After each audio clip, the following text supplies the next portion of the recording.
Welcome back students. This is the video 5 and the last video of the chapter Classes and Objects. Its topics are arrays within a class, array of objects, passing objects to functions or objects as function arguments, and important questions and answers. The first topic of this video is arrays within a class. I hope all of you know about arrays. An array is a collection of elements having the same name and data type.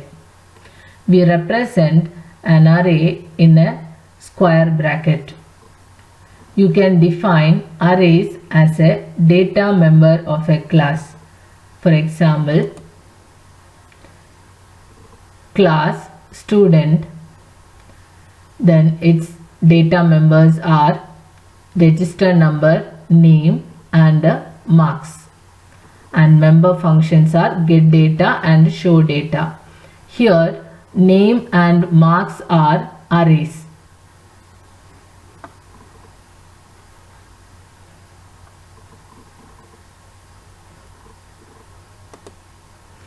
Another topic is array of objects. An array having class type elements are called array of objects.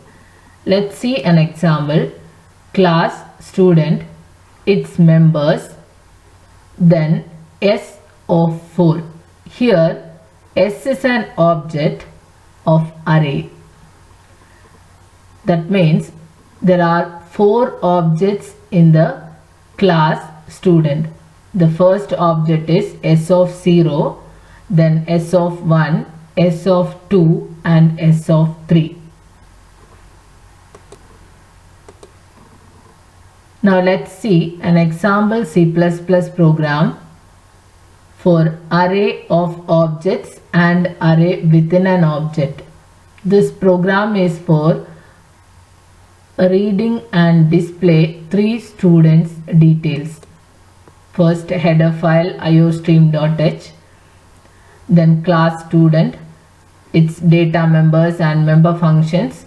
The data members are register number, name, marks, and the member functions are get data and show data. Close the class with closing flower bracket. And next is defining of the get data functions outside the class.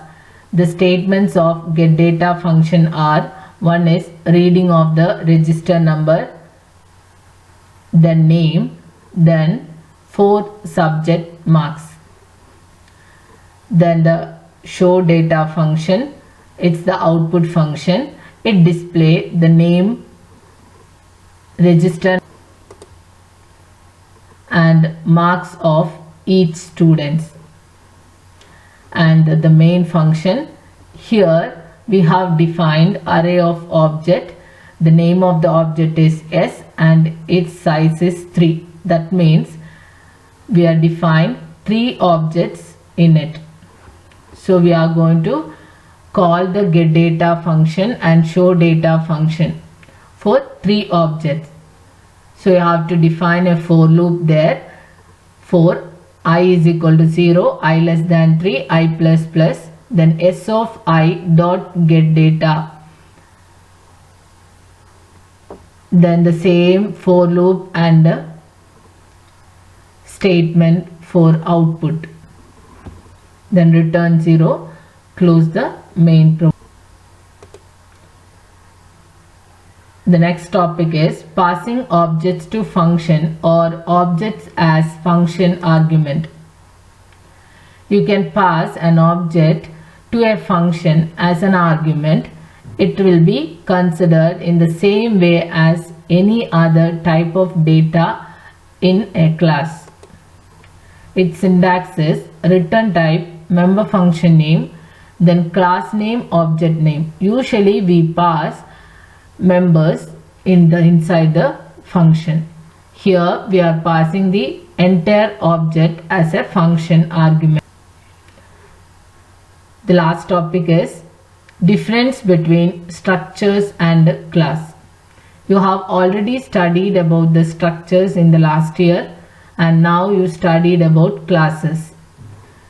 The main difference between structure and a class is a structure is a class defined with the keyword struct and its members are public by default, whereas class is defined with a keyword class and its members can be of private, public or protected. Now let us see the important questions.